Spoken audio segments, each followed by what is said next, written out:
अस्सलाम वालेकुम नाज़रीन, ख़बर से ख़बर में खुश आमदेद। मैं इफ्तिखार शिराजी। आज के प्रोग्राम में कई मौज़ूआत पे गुफ्तगू करेंगे, लेकिन सबसे पहले जिक्र करते हैं चीनी स्कैंडल का। नाज़रीन, मौजूदा दौर हुकूमत में चीनी का बड़ा स्कैंडल सामने आया है, जिसके मुताबिक शुगर मिल्स मालकान ने मुबैना तौर पर आवाम से 300 अरब रुपए का नाजायज़ मुनाफा कमाया है। हुकूमत ने मामले की तहकीकात की नीयत से बाज़ अहम अफराद के नाम एग्जिट कंट्रोल लिस्ट में डाल दिए हैं। ताम वफाकी वज़ीर बराए ग़िज़ाई किल्लत राना तनवीर हुसैन ने यह ऐलान करते हुए चीनी के कारोबार से जुड़े इन अफराद के नाम हरगिज़ नहीं लिए। नाज़रीन, पंजाब फूड अथॉरिटी के मुताबिक मुल्क में कुल 85 शुगर मिलें हैं। इनमें जमाल दीनी वाली शुगर मिल के मालिक मारूफ सियासतदान जहांगीर तरीन है, जबकि रहीम यार खान ग्रुप की शुगर मिलों में रहीम यार खान और अलायंस शुगर मिल के मालकान मारूफ सियासतदान खुसरो बख्तियार और मोहन सिलाई हैं। इसी तरह अशरफ शुगर मिल के मालिक साबिक चेयरमैन PCB और आसिफ सरदारी साहब के करीबी साथी ज़का अशरफ साहब हैं, जबकि मौजूदा वज़ीर-ए-आज़म शहबाज शरीफ के ख़ानदान की मलकियत में 2 शुगर मिलें हैं। इनमें रमज़ान शुगर मिल और अरबिया शुगर मिल शामिल हैं। हसीब वकास ग्रुप के तहत कायम 3 मिलें हसीब वकास, यूसुफ और अब्दुल्ला शुगर मिल्स वज़ीर-ए-आज़म के कज़न मियाँ इलियास मेराज की हैं। राजनपुर में इंडस शुगर मिल के मालिक साबिक सूबाई वज़ीर ख़जाना सरदार हुसैन दैशक साहब हैं। इसी तरह तांदरे वाला शुगर मिल साबिक वफाकी वज़ीर हिमायत अख्तर और उनके भाई मौजूदा हुकूमत में शामिल वफाकी वज़ीर हारून अख्तर की मलकियत हैं। सिंध में 9 शुगर मिलें, इनमें Ansari sugar mill, Badwani sugar mill, Chambar sugar mill, खोस की शुगर मिल, लाड़ नोडेरो, दादू न्यू ठट्ठा और टंडू अलजार शुगर मिलें भी कहा जाता है कि एक बासर सियासी शख्सियत के करीबी साथी की हैं। इसी तरह मिर्ज़ा शुगर मिल के बारे में बताया जाता है कि साबिक वज़ीर दाखिला सिंध और साबिक स्पीकर कौमी असम्बली फहमीदा मिर्ज़ा के शौहर जुल्फ़कार मिर्ज़ा की मलकियत हैं। इसी तरह खैबर पख्तूनख्वा में प्रीमियर शुगर मिल और चश्मा शुगर मिल के मालिक साबिक सदर जनरल परवेज़ मुशर्रफ की काबीना में शामिल उस वक्त के रुकन काबीना अब्बास सरफराज की मलकियत हैं, जबकि हुमायूं और हारून अख्तर फैमिली की तांदरे वाले शुगर मिल का 1 यूनिट डेरा इसमाइल खान में भी है।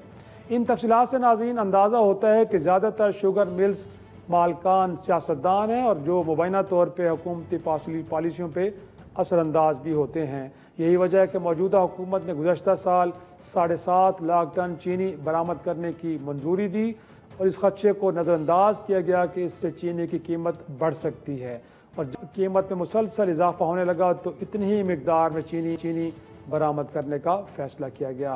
लेकिन इस दौरान चीनी की कीमत नाज़रीन 143 रुपये से बढ़कर अब तकरीबन 200 रुपये तक जा पहुँची है फ़ी किलो।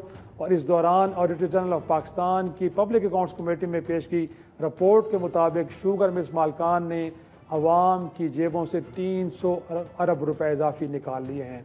माजी में नाज़रीन तहरीक इंसाफ के दौर में भी ऐसा ही एक चीनी तनाज़ा पैदा हुआ था और उस दौरान का भी उस वक्त वफाकी तहकीकाती इदारे FIA से तहकीकात कराई गई, जिसमें मुल्क में चीनी की किल्लत और कीमतों में मसनूई इजाफे का ज़िम्मेदार उस वक्त के शुगर मिल मालकान को करार दिया गया। लेकिन शूमी किस्मत किसी शुगर मिल मालिक के ख़िलाफ़ किसी किस्म की कोई कार्रवाई न हुई।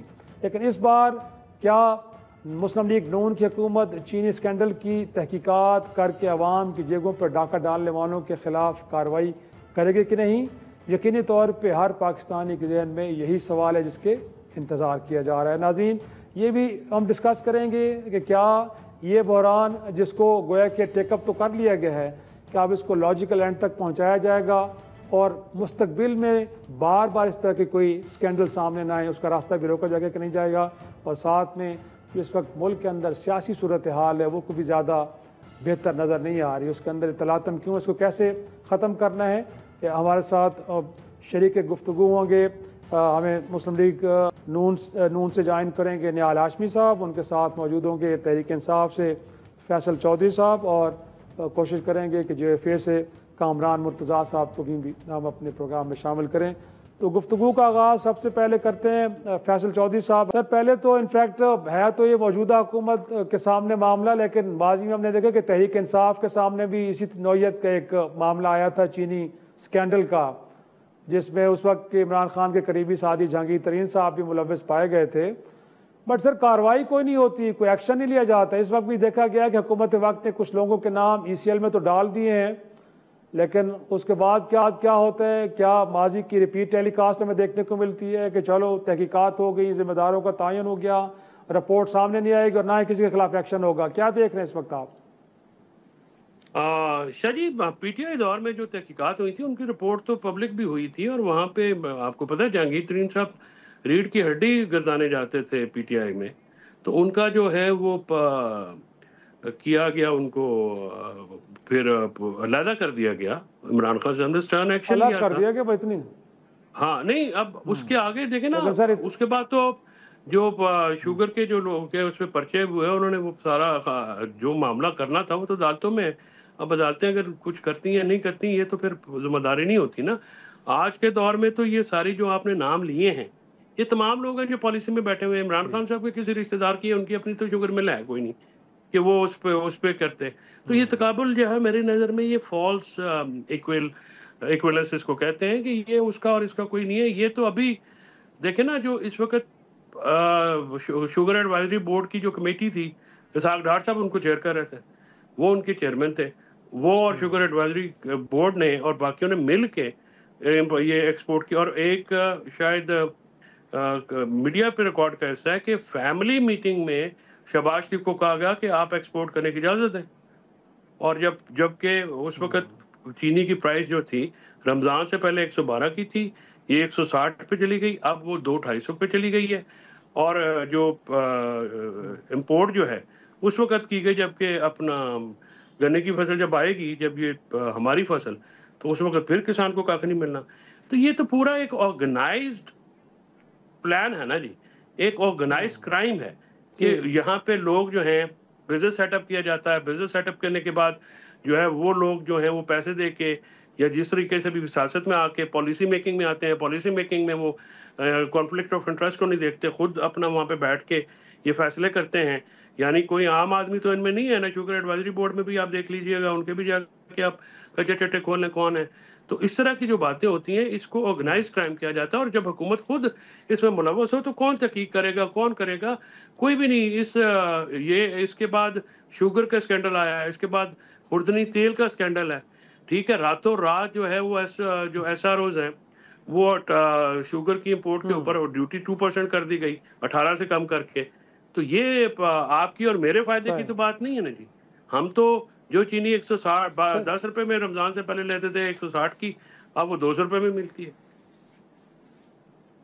लेकिन चौधरी साहब, जब आपके दौर हुकूमत में आया तो उस वक्त की अपोजिशन जिस वक्त हुकूमत में है सर, इस मामले पे तो बड़ी लेदे हुई, पार्लिमान के अंदर भी, पार्लिमान से बाहर भी, सोशल मीडिया के ऊपर भी। लेकिन तहरीक इंसाफ इस मामले में लगता है कि उनकी आखिरी प्रायोरिटी है, कोई जिक्र नहीं होता। ना पार्लिमान के अंदर इस मामले को उठाने का कोई इरादा अभी तक नजर आया है, ना पिछले दिनों मतलब अपोजिशन जमातों की कॉन्फ्रेंस हुई है, उसमें भी कहीं जिक्र नहीं हुआ। तो ये कोई क्या लगता है आपको, इतना बड़ा इशू, लोगों की जेबों पे 300 अरब रुपए का डाका पड़ा है, बट अपोजिशन जमात जिनके पास एक अच्छा एक नुक्ता है हुकूमत के खिलाफ, उसे इस्तेमाल नहीं किया जा रहा। तो ये सॉफ्ट कॉर्नर PTI के एंड पे है, इसकी वजह आपको क्या नजर आती है? सॉफ्ट कॉर्नर नहीं है, नाअहल है। ये जो लीडरशिप मौजूदा है ना जी, ये बिल्कुल किसी काम की नहीं है। इनको का पता नहीं है, क्लाउनेशन की बातें होती हैं, सुबह कुछ, दोपहर को कुछ, शाम को कुछ। और ये इतना एक स्कैंडल थोड़ी है, 1800 स्कैंडल है। कौन सा पब्लिक इशू इन्होंने उठाया आज तक? कोई पब्लिक की जो प्रॉब्लम है क्या इसमें उन्होंने शामिल की है? बिल्कुल नहीं की। तो ये जो सारे मामलात ये कर रहे हैं जिस तरीके से, या अपोजिशन जो है, ये तो हुकूमत जो है ये खुशकिस्मत है, बदकिस्मत तो खैर अवाम और मुल्क है जिसके ऊपर ये मसलत है। यानी इतनी नकमी अपोजिशन इनको मिली है जो कि किसी तौर पे भी कोई जो काम है वो अपना सही तरीके से नहीं कर सकते। ना वो अपना अवामी मसाइल उठा रहे हैं, ना कोई कानूनी स्ट्रेटजी है, ना कोई सियासी हिकमत अमली है। बस जो है रोज़ाना कारकुनान को उनके सर फड़वाए जा रहे हैं। ना उनकी कोई पूछने वाला रह गया है। मतलब कल सेक्रेटरी जनरल जो है वो उसको जिम्मेदारी दी गई कि तो उन्हें एहतजाज कराना है, वो कहते हैं जी वो तरीके तहफ़्फ़ुज़ आईन पाकिस्तान वाले करेंगे। भाई वो क्यों करेंगे? उनका क्या लेना देना है सारे मामले से? आप तहरीक आपकी इमरान खान साहब की कॉल, PTI की तहरीक जो है वो महमूद खान चकजई चलाए, जो कि खुद एक आधी सीट के भी मालिक पूरी तरह से नहीं है। ठीक है, बुजुर्ग सियासतदान है, इसमें कोई उनका एक मुकाम है, उनका एहतराम है, लेकिन ये कहना कि जी वो तहरीक चलाएंगे, पीटीआई की जगह पे कोई और तहरीक चलाए और इनाम जो है ये पीटीआई की क़यादत ले, इस तरह से तो नहीं होता ना सर। सियासी मामलात है, सियासी अंदाज से होनी है, सियासी तरीके से होने हैं। तो ये अपोजिशन जो है ये यकीनन हुकूमत ब्लेस्ड है जी इस मामले में। इतनी नालायक लोग तो दुआ करके भी चलो हमारे मिलते। निहाल हाशमी साहब हैं, वो भी आपकी बात से कितने मुत्तफिक है और कितने मुतमईन इस बात के बड़े नालायक लोग उनके हिस्से में बतौर अपोजिशन जमात। निहाल हाशमी साहब, वेलकम टू शो सर। अगरचे जिस तरह कह रहे हैं फैसल साहब कि इनफैक्ट नालायक अपोजिशन है, उन्होंने इस मामले को उठाना नहीं, लेकिन फिर भी सर अवाम के जिनके बारे में आप कहते हैं कि बड़ी बड़ी मुश्किल में ज़िंदगी गुजार रहे हैं, उनके ऊपर पहले टैक्सों के बोझ, खत गुर्बत से 11 करोड़ से ज़्यादा लोग ज़िंदगी नीचे गुजार रहे हैं सर। अब उनके पे 300 अरब रुपए का डाका पड़ा है चीनी मामले को लेके, चीनी के बहरान को लेके। तो सर अब इसकी तहकीकात भी होंगी। राना तनवीर साहब कल परसों आए थे मीडिया के सामने, कुछ लोगों के नाम ECL पे तो डाल दिए गए हैं। यहाँ तक भी नहीं उन्होंने मुनासिब समझा कि कम अज़ कम बता तो दें कि किन लोगों पे उनको शक है कि जिनके नाम ECL में डाले गए हैं। तो क्या उम्मीद रखें सर? वो तो कह रहे हैं कि हमारे दौर में, तहरीक इंसाफ के दौर में तहकीकात भी हुई और इमरान खान के करीबी साथी को पार्टी से बाहर निकाल फेंका गया, काबीना से बाहर कर दिया गया। बिस्मिल्लाहिर्रहमानिर्रहीम। शराजी साहब वो ठीक कह रहे हैं। ये शुरू हुआ इमरान खान के दौर से और इस्टेब्लिश भी हुआ उन्हीं के दौर में। जब उनके दौर में चोरी पकड़ी गई तो अपने चोरों को, अपने साथियों को बचाने के लिए उन्होंने निकाला। तो ये उनकी अपनी एडमिशन है, वो भी वकील है, मैं भी वकील हूँ, तो ये एडमिट है। फैसल साहब ये ठीक कह रहे हैं। चोर को ही सजा दी जाती है ना, तो जब उसने चोरी की तो उसके सजा के तौर पे उसको निकाल दिया गया। हमने तो कोई चोरी नहीं की है, ना हम एडमिट कर रहे हैं, ना हमने की है, ना हमारे कोई पार्टी का मेंबर है। और पीएम शहबाज शरीफ साहब ने इसके लिए एक हाई लेवल कमेटी तश्कील दे दी है, जिसमें राणा तनवीर साहब भी हैं, शुगर कमीशन के भी लोग हैं, दीगर जिम्मेदारान भी है। और मैं आपको ये बात बताता हूँ कि हमारी पार्टी है, हमारे गवर्नमेंट का कोई उसमें शामिल नहीं। जिस तरह से खास साहब के लोग शामिल, हमारा कोई शामिल नहीं। हम अब इसमें देखेंगे जो शुगर माफिया, ना हम मिले उनसे, ना हम मिलेंगे, ना हमने ऐसी कोई हरकत की है। ये जो एक रीड डाली थी, ये खास साहब ने डाली थी कि पाकिस्तान से शुगर और गंदम एक्सपोर्ट भी करवाते थे और स्मगल भी करवाते थे, और जब मुल्क में उसकी ज़खायर कम हो जाते थे फिर दोबारा वो इंपोर्ट भी करते थे ताकि डबल उनको इससे आमदन हो सके। और जब आप जैसे बड़े जहां दीदा किस्म के मीडिया पर्सन्स ने और मीडिया हाउसेस ने और मीडिया टीम ने, आप भी उनमें से एक शामिल है, जिन्होंने इसको हाईलाइट किया, तो फिर उन्हें इस्टेब्लिश किया आपने कि हाँ इन्होंने करप्शन की है। जब करप्शन की पकड़ी गई तो उन्होंने अपने लोगों को निकाला। हमने ना कुछ किया है। हम तो ये तहकीकात कर रहे हैं कि ये शुगर कमीशन से लेके जो जिम्मेदारान है, जो मार्केट है, जो प्राइस कंट्रोल है, जो फ्लो मिल्स है, कहाँ पे कोई लीकेज हुई है और उसको हम ठीक करना चाहते हैं। और इतना तो राना तनवीर साहब भी मान रहे हैं कि शुगर माफिया के जिम्मेदार है। फिर एक हाईएस्ट सर ऑफिस है ऑडिटर जनरल पाकिस्तान का, पब्लिक अकाउंट्स कमेटी में आके वो इस बात की एडमिशन कर रहे हैं कि सर बिल्कुल डाका पड़ा है 300 अरब रुपए का। तो कहीं ना कहीं सरकारी जराये से इस बात को स्टैब्लिश किया जा रहा है कि सर ये कोई मामला गड़बड़ है, ऐसा नहीं है कि चीज़ों को इतना सिंप्लीफाई वे में देखा जाए। हुआ है सर कुछ। और रिवायत खान साहब की टेन्योर में शुरू हुआ, वो जो गैर सियासी लोग हैं, खा वो शुगर कमीशन के लोग हों, खा वो शुगर इंडस्ट्रीज के लोग हों, उन्होंने दोबारा इसकी जुर्रत की है। तो हम इंशाल्लाह उनको निशान इबरत बनाएंगे। जिन्होंने अवाम के हुकूक पे डाका डालने की कोशिश करेंगे तो हम उन्हें we will not spare them, rest assured.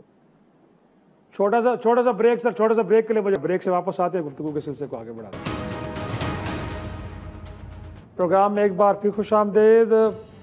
Faisal Chaudhary साहब, इनफैक्ट ये जो अब कल आपने देखा है अपोजिशन जमातों का सर जो कॉन्फ्रेंस हुई उसके बाद एलामिया गोया के एक नए मिसाक की बात की जा रही है, और फिर जो आपने भी जैसे कहा कि तहरीक तो लगता है कि अब शुरू नहीं होना, तो 5 अगस्त को जो जलसा है और उसके बाद तहरीक इंसाफ की जो एक एहतजाजी तहरीक का मुस्तकबिल, उसे आप कैसे देख रहे हैं? आप तो खैर पार्टी कैसे हैं, बट मोर इम्पॉर्टेंटली क्या हमें एक नए मिसाक की ज़रूरत है या जो पहले से मौजूद है उस पर सही मानों में अमल दरामद की ज़रूरत है?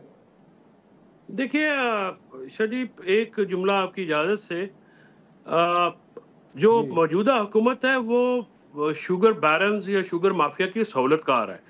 तो डिप्टी प्राइम मिनिस्टर जिन्होंने एक्सपोर्ट की इजाज़त दी है, तो हाशमी साहब अल्लाह करे इनको ताकत दें कि उनको पर निशाने इबरत बनाएंगे, और वो जो लोग जिनके सारे मामले हैं, जिन्होंने पैसे कमाए हैं, उनको भी निशाने इबरत बनाएं।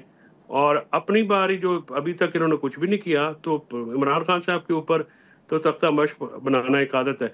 हैविंग सेड सो, देखिए ये जो कल APC हुई है इसके 33 निकात हैं। बाय द वे मैं आपको बता दूं कि नेक्स्ट वीक शायद इसी हफ्ते में जो शुगर माफिया के ऊपर जो तरीके तफज़े आने पाकिस्तान की तरफ से कुछ इनिशिएट किया जा रहा है, वो इनिशिएट हो जाएगा। मिसाके जमहूरियत 2008 में जो 2006 में जो किया गया, शायद ये उसकी स्पिरिट को वायलेट इन दोनों जमातों ने किया ना, जो कि उसकी सिग्नेटरी थी मेन जमातें। यानी अभी 2025 में मिसाके जमहूरियत की कोई वक़्त नहीं रह गई।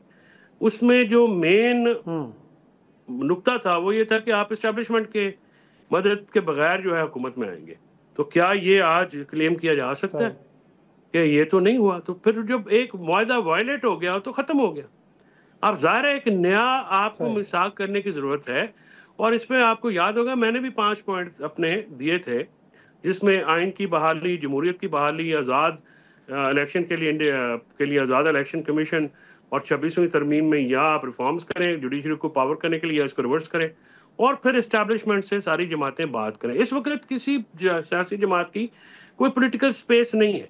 हुकूमत कर रहे हैं लोग, लेकिन सियासत की गुंजाइश पाकिस्तान में ख़त्म हो चुकी है।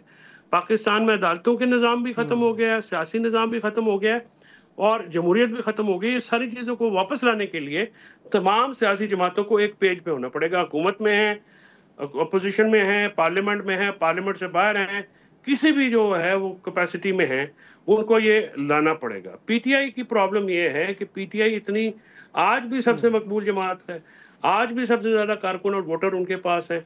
इमरान खान आज भी बहुत सबसे रेलेवेंट आदमी है, आज भी वो अगर इलेक्शन इंडिपेंडेंट हो तो हैंड्स डाउन वो जीत जाएंगे, लेकिन क़यादत का एक बहुत बड़ा फुकदान है। यानी ऐसे लोग लगाए गए हैं पार्टी में जिनको सियासत से का अता पता भी नहीं है, और उन्होंने उसकी वजह से इतनी बड़ी पार्टी का बहुत नुकसान किया है। इमरान खान साहब की अच्छा है, उनकी जो कैदोबंद है वो भी लंबी हो गई है। तहरीकें मामलात का हल नहीं है, सियासी लाएअमल हल है, और सियासत के लिए जो इनको चाहिए कि बाकी जमातों को साथ में लाएं, अपनी आवाज़ बुलंद जो है वो स्पेस गैदर करें उनके साथ मिलके, और टेक ऑल जो अगर कोई जमात करना चाहती है तो वो नहीं होगा। टेक ऑल हमारे जैसे मुल्कों में नहीं होता, बैठना पड़ेगा। कामरान मुर्तज़ा साहब हमारे साथ हैं। कामरान साहब बहुत शुक्रिया सर वक्त देने के लिए।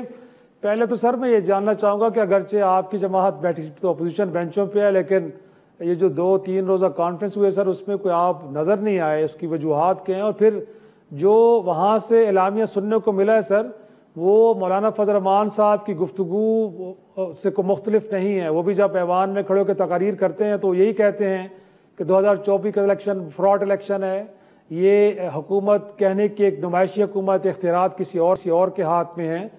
तो सर वहाँ से जो बातें हुई हैं, आपको लगता नहीं कि बातें तो जो कंसर्न शो के बड़े जेन्युइन है, और उनको एड्रेस करने के लिए आप सियासी जमातों को मिल बैठना चाहिए? फ्रॉड इलेक्शन सिर्फ 3 सूबों में हुए हैं, चौथे सूबे में खैबर पख्तूनख्वा में वो फ्रॉड इलेक्शन नहीं हुए क्या? जब आप जो है ना बाकियों की तरफ तो उंगलियां उठाएंगे और अपने यहाँ जो है ना वो मीठा मीठा आप होगा, तो फिर उसको जो है वो कोई तस्लीम नहीं करेगा, वो फ्रॉड इलेक्शन। हाँ, फिर उसके बाद जब आपका जीत जाता है, आप एस्टेब्लिशमेंट से बातचीत शुरू कर देते हैं, तो क्या हम अपना वजन डाल के आपका वजन बढ़ाएं ताकि आप एस्टेब्लिशमेंट से डील करें? ये इसलिए हम कोई तो नहीं है ना कि हम दूसरी पार्टियों का वजन बढ़ाते रहें। अगर प्रोग्राम है तो पाकिस्तान के लिए प्रोग्राम देना है ना, ये तो प्रोग्राम नहीं देना कि किसी तरह से जो है ना हमको जो है ना हमने बात करनी है एस्टेब्लिशमेंट से, सारी पार्टियां आ जाए हमारे साथ खड़ी हो जाएं और ताकि हम एस्टेब्लिशमेंट से बात कर सकें। इसके लिए तो हम नहीं है, तो इसके लिए हमारी माजरत थी, हमने माजरत कर ली है और बड़े एहतराम से माजरत की है। कामरान मुर्तज़ा साहब वैसे 26वीं तरमीम किसकी ख्वाहिश पे आई थी, लेकिन उस वक्त तो JFA ने अपना वजन हुकूमत के पलड़े में डाल दिया था सर, अगर ना डालते तो शायद वो ना हो पाती। उसमें जो वजन था वो हमने जो है वो अपना वो एक, देखिए पार्टियां अपने मफाद के मुताबिक चलती हैं। अच्छा। मगर उसमें सारा जो है ना ये फैसल जो आपके साथ है इनको पता है कि PTI एक एक लम्हा जो है ना वो हमारे साथ जो है ना वो राब्ते में थी, और एक एक लम्हा जो है ना हमने इनको सारा एतमाद में लिया था। अब वो अंदर चीजें एग्री कर जाएं और बाहर आके कहें कि हम जो है ना ये हम इस रास्ते पे चलते हैं और आप इस रास्ते पे चल जाइए, और फिर बाद में मलबा दूसरे पे अगर वो करना चाहें तो ये फिर गैर मुनासिब हो जाता है। वो उस वक्त तक आपके पास अगर क्लिप अगर आप संभाल के रखते हो तो उस दिन तक, जिस दिन तक वो वोटिंग हुई थी, उस दिन तक की क्लिप, उस दिन नेशनल असेंबली में स्पीचेस, उसमें आप अपने जो ना समझ के लिए जो है ना उसको जरा एक दफा जरूर सुनिएगा। फिर जो है ना उस वक्त तक तो मसौदा भी आ गया हुआ था ना नेशनल असेंबली में।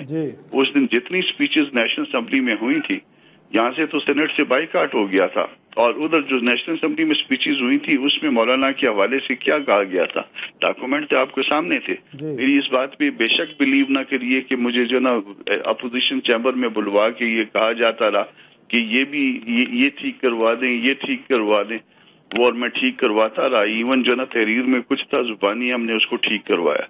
चलें उसको भी बिलीव ना करें, मगर नेशनल असेंबली की स्पीचेस तो आपके सामने जो है ना वो तो रिकॉर्डेड है ना, निकलवा लीजिए, आप भी उनको सुन लीजिए, हम भी सुन लेंगे, आपके भी जो है ना इल्म में इजाफा हो जाएगा, हमारे इल्म में भी इजाफा हो जाएगा, और PTI के इल्म में भी इजाफा हो जाएगा। यकीनन वो तो है, लेकिन कामरान मुर्तज़ा साहब मैं आपकी गुफ्तगू से ये समझने में मुझे तासुर में जो लिया वो दुरुस्त लिया है कि आप समझते हैं कि वो अगर कह रहे हैं कि हुकूमत हाइब्रिड प्लस है, इस पर कोई शक नहीं है, सियासतदानों के लिए स्पेस मुसलसल कम होती जा रही है, हो रही है, लेकिन इसीलिए आप इस अपोजिशन इत्तेहाद के साथ खड़े नहीं होना चाहते क्योंकि तहरीक इंसाफ की नीयत दुरुस्त नहीं है। उनको लगता है कि जब मोमेंटम बनेगा तो फिर एस्टेब्लिशमेंट के साथ गुफ्तगू करके डील कर लेंगे, लिहाजा इस मुहिम का कोई फ़ायदा नहीं है।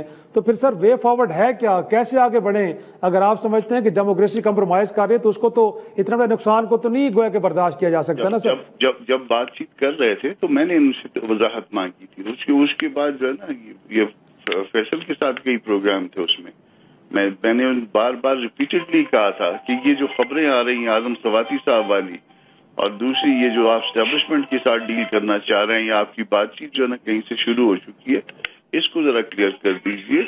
मुमकिन आप कह दीजिए कि वो झूठ है सारा, मगर किसी ने तो जो ना ये तकल्लुफ भी नहीं किया कि वो उसमें कह दे कि ये बातें जो है ना झूठ हैं।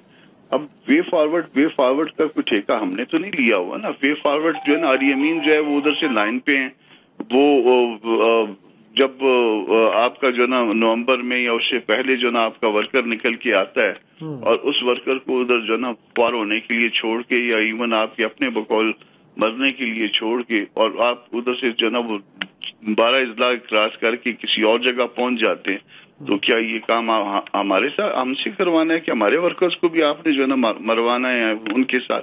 तो हम इसके लिए तैयार नहीं।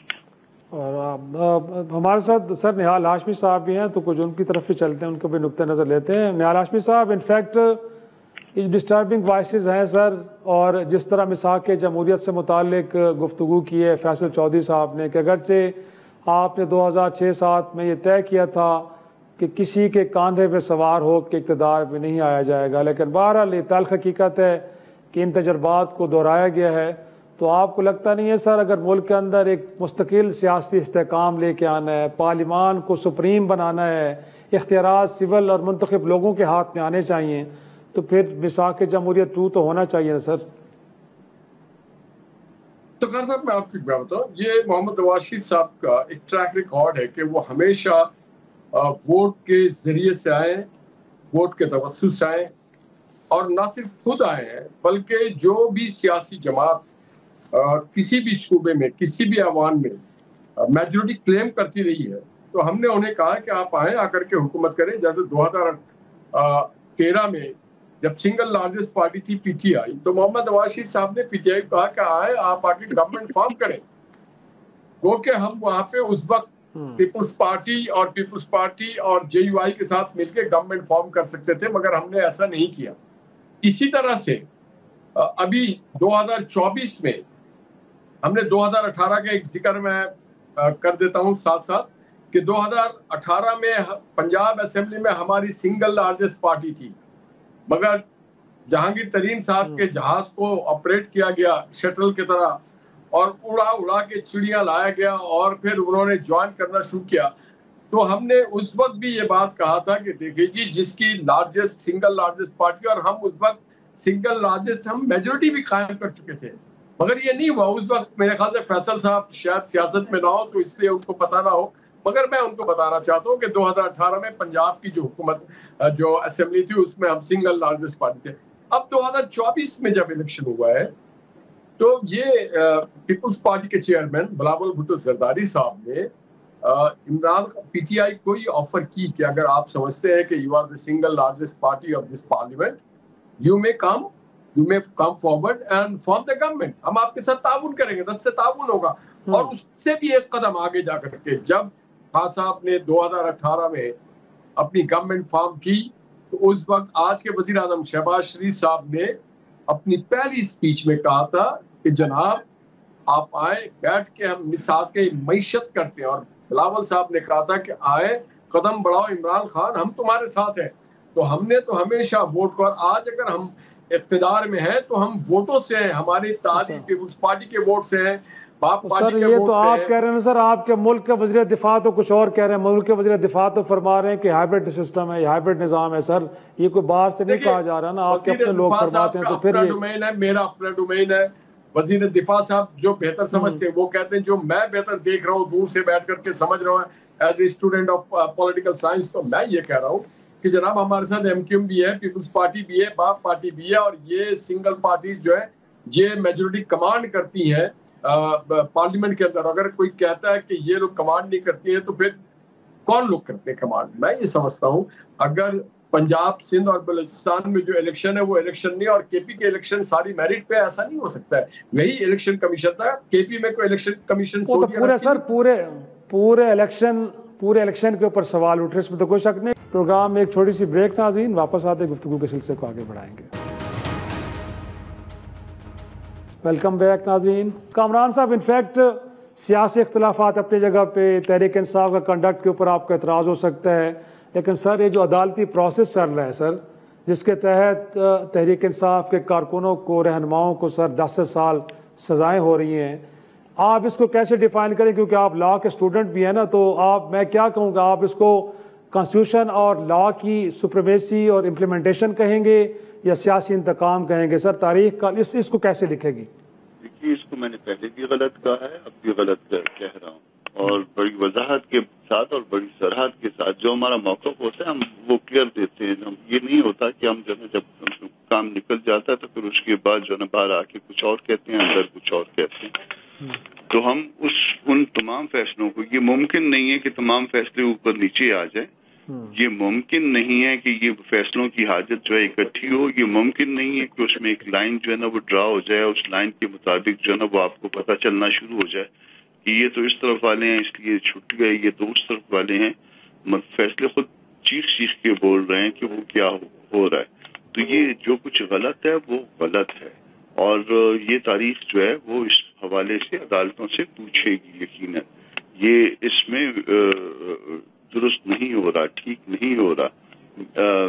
उस पेशे से जिससे मैं वाबस्ता हूँ उसके साथ गलत हो रहा है, उस फर्टिनिटी के साथ गलत हो रहा है, उन अदालतों की इज्जत जो है ना, उन अदालतों का एहतराम इससे मुतासिर हो रहा है।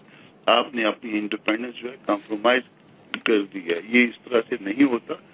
गो के इससे पहले भी जो है ना इस तरह के फैसले आते थे, पनामा इसी तरह की मिसाल थी, हमजा वाला केस इसी तरह की मिसाल थी। ये सब कुछ जो है ना वो इसी तरह के, और वो बड़े अलग आप ऊपर के लेवल पे कह दें कि ये चीजें हुई थी। पनामा में से क्या निकला था उसमें से, और फिर दूसरा वो जो जिसने अभी तक वोट ही अभी तक कास्ट नहीं हुआ था उसमें क्या निकला था। ये हमारी तारीख रही है, ये गलत है। हमने उसको भी गलत कहा था, हम इन फैसलों को भी गलत कह रहे हैं। मगर इस गलत के लिए कम से कम जो है ना वो एक तरीका कार तो अपना ठीक करे ना। यहाँ जातों का मसला नहीं होता, पर्सनालिटीज का मसला नहीं होता, मसला होता है मुल्क का, मुल्क के निजाम का। ये आज तक इनको मुल्क और मुल्क के निजाम के दरमियान जो है ना वो फर्क करना और जात के दरमियान फर्क करना जो है वो समझ में नहीं आ रहा। जब मुल्क की बात होगी, निजाम की बात होगी, आइंदा की बात होगी, एक सिस्टम की बात होगी, शायद JUI जो है वो कोई बेहतर तौर पे जो है ना इस मामले को ले चले। मगर ये जो है ना ये इस तरह से सिर्फ एक जात के लिए वो करना और जो है ना वो पीछे से जो है एस्टेब्लिशमेंट के साथ बातचीत भी जारी रखना, ये गैर मुनासिब है। चौधरी साहब, इनफैक्ट तर्ज अमल पे बड़ी तनकीद हो रही है तहरीक इंसाफ कि आपका कंडक्ट सबसे बड़ी जमात अपोजिशन की तवाना आवाज़ हो सकती थी, लेकिन तर्ज अमल आपका गोया कि सेल्फ सेंटर्ड है, आप अपनी ज़ात से आगे बढ़ के देखते नहीं हैं, कौमी मामलात के ऊपर आप सीरियस ही नहीं है। सर, तो क्यों आपके साथ लोग खड़े हों? देखिए, जो कामरान मुर्तज़ा साहब बात कर रहे हैं उसमें काफ़ी हद तक सच्चाई है, और ये जो नॉन पॉलिटिकल लोग आए उन्होंने काफ़ी ये इनके साथ भी मामलात, हालांकि बड़ी एक एफर्ट हो गई थी, बिल्डअप हो गया था, इमरान खान साहब को भी कायल कर लिया गया, उनकी इजाज़त भी हो गई, और जो मामूल के सियासी मुतालबे थे 3-4 जो कि ये सामने रखे गए, और इनको हमारे बावजूद इसके कि जनरल सेक्रेटरी और चेयरमैन की मुलाकातें तवातर से होती रही थी, उसमें कभी कोई ऐसा तातुल नहीं था, लेकिन इनके तहफ़्फ़ुज़ात को एड्रेस नहीं कर सके PTI, तो जिसकी वजह से जो शिकायतें हैं वो दुरुस्त हैं। एक बात बहरहाल मैं करना चाहता हूँ कि आज़म स्वाति साहब की मुलाकात के बाद जब उनको बात हुई तो मैंने अपनी ट्वीट में भी इमरान खान साहब से मिले और स्पेसिफिकली इसको डिनाई किया, तो उस पर इंसिस्टेंस जो है वो गालिबन मैं नहीं समझता कि मुनासिब बात थी, लेकिन बाकी बातें जो हैं वो दुरुस्त है। यानी अगर आप सुबह एक बात करेंगे, शाम को एक बात करेंगे, तो वो मामलात तो ठीक नहीं होंगे। हमने इनसे कहा कि पीपल्स पार्टी नून से बात नहीं होगी, तो हफ्ते बाद नून लीग अपने तमाम इत्तेहादियों के साथ बैठ के तो PTI अकेली वहाँ पे बात करी थी। अगर आपने अपोजिशन अलायंस बनाना है तो कर्टसी होती है ना, पॉलिटिकल अखलाकियात होती हैं, सियासी अखलाकियात में के लिए आप साथ बनाएं। कामरान मुर्तज़ा साहब जो हैं वो बड़े सीनियर वकील हैं, और हमारे क्योंकि बाहर में हम और कामरान मुर्तज़ा साहब एक ही धड़े से ताल्लुक़ रखते हैं, तो हमारे तो बार के लीडर भी हैं। आपको चीफ जस्टिस ने बुलाया, आपने ये आप सारे उठ के खुद चले गए, आपने किसी अपोजिशन के दीगर बंदे को इनवाइट भी नहीं किया, इन्फॉर्म तक नहीं किया। तो ये पॉलिटिकल कर्टसीज होती हैं जो कि नहीं हैं, और इसकी जो प्रॉब्लम है वो आप देखिए ना, जैसे कल तहरीक तहफ़्फ़ुज़ आईन पाकिस्तान का मीटिंग हुई है, तो उसमें जो है वो कहा गया जी तहरीक आप चलाएंगे, जनरल सेक्रेटरी लेवल की, कोई आम आदमी नहीं, मेरे जैसा जनरल सेक्रेटरी, वो अपनी जिम्मेदारी अदा करने से पॉलिसी स्टेटमेंट मैं कह रहा हूँ, और चेयरमैन तौर पे एहतजाज होना है, और वो कह रहे हैं पता नहीं, मतलब इतनी कंफ्यूजन में पार्टी है, और 9 जगह लड़ाई है, पता नहीं मैंने आपसे ये बात की है कि नहीं, 9 जगह PTI की लड़ाई है अपने साथ, अपोजिशन के साथ। तो सर अगर ये तो फिर तो बाहर के लोगों की जरूरत ही नहीं है सर, बाहर के लोगों की जरूरत ही नहीं है। लेकिन निहाल हाशमी साहब, जो कामरान मुर्तज़ा साहब ने जिस नुक्ते पर जोर दिया सर जी, आज 4 जगह लड़ाई। लेकिन निहाल साहब, मैं लास्टली आपसे जानना चाहूँगा कि सर कामरान मुर्तज़ा साहब वो लोग कि जिन्होंने 26वें तरमीम में उन्होंने आपका साथ दिया, सर वो भी इस अदालती प्रोसेस में बड़ा एतराज़ कर रहे हैं, तो इसको तो आप मानेंगे ना सर, यहाँ पे जो फेयर जस्टिस है उसके तकाजे पूरे नहीं हो रहे। जी, मैं ये कह रहा हूँ इफ्तिखार भाई, अगर आपको याद हो कि जब US में कैपिटल हिल पे ट्रंप साहब के हिमायतियों ने, जिन लोगों ने भी वहाँ पे अटैक किया या उस पर हमलावर हुए, तो US जस्टिस सिस्टम ने सबको कटहरे में लाया और उनको सदाएं दी। ये हो नहीं सकता था US में कि आप कैपिटल हिल पे अटैक करें। Even they have question Donald Trump, आपको याद होगा। इसी तरह से तुर्किया में जब गोलान मूवमेंट ने वहां पे एक शोरिश बर्पा की, तो आपने देखा होगा रजब तैयब अर्दोगान साहब ने किसी पे स्पेयर नहीं किया। इसी तरह से आपने यूके में देखा होगा, जब ब्लैकआउट के बाद और जब दूसरे इंसिडेंट में लोगों ने लूट मार किया, तो उन्होंने उनको रात भर 24 घंटे कोर्ट्स लगा के सजा दी। कौन सा ऐसा मुल्क होगा जहां पे GHQ पे हमला कर दिया जाए, जहां पे उनके जहाजों को जलाने की कोशिश किया जाए, जहां पे कोर कमांडर के घर को आग लगा दिया जाए, जहां पे जो भी आपके डिफेंस इंस्टॉलेशंस है उस पे हमला किया जाए, उसको तोड़ा फोड़ा जाए, उसका मजाक उड़ाया जाए, वहां पे चोरी और डाका मारा जाए, तो क्या इन सबको एक एक गुलदस्ता दे करके जेल से रिहा किया जाता? जुर्म जुर्म है, और कानून के तहत जो उस जुमरे में आता है उसको सदा मिलनी है, खा वो प्रेसिडेंट हो, प्राइम मिनिस्टर हो, खा वो आम अदनास आदमी हो। बहुत शुक्रिया निहाल हाशमी साहब, फैसल चौधरी साहब और कामतुजा। नाज़रीन, एक छोटा सा ब्रेक के बाद पाकिस्तान और अमेरिका के दरमियान नई दोस्ती का सफ़र, ये दोस्ती कितनी देर पा होगी और इसके नतीजे में पाकिस्तान को क्या कुछ मिल सकता है, क्या मिलेगा, एक छोटी सी ब्रेक के बाद डिस्कस करते हैं। प्रोग्राम में एक बार फिर खुश आमदेद। नाज़रीन, इस वक्त हमारे साथ मौजूद हैं अमेरिका में पाकिस्तान के साबिक सफ़ीर, बड़े सीजन डिप्लोमेट मसूद खान साहब। सर, पहला सवाल तो मेरा ये होगा कि पाकिस्तान अमेरिका ताल्लुकात में बड़ी गर्मजोशी देखने को मिल रही है। माजी में भी आपने इस तरह के कई एपिसोड्स देखे हैं, बट हम उम्मीद रखें हैं कि ये गर्मजोशी देर पा होगी और लंबे अरसे तक चलेगी और एक नई शुरुआत होने जा रही दोनों ममालिक के दरमियान ताल्लुकात की।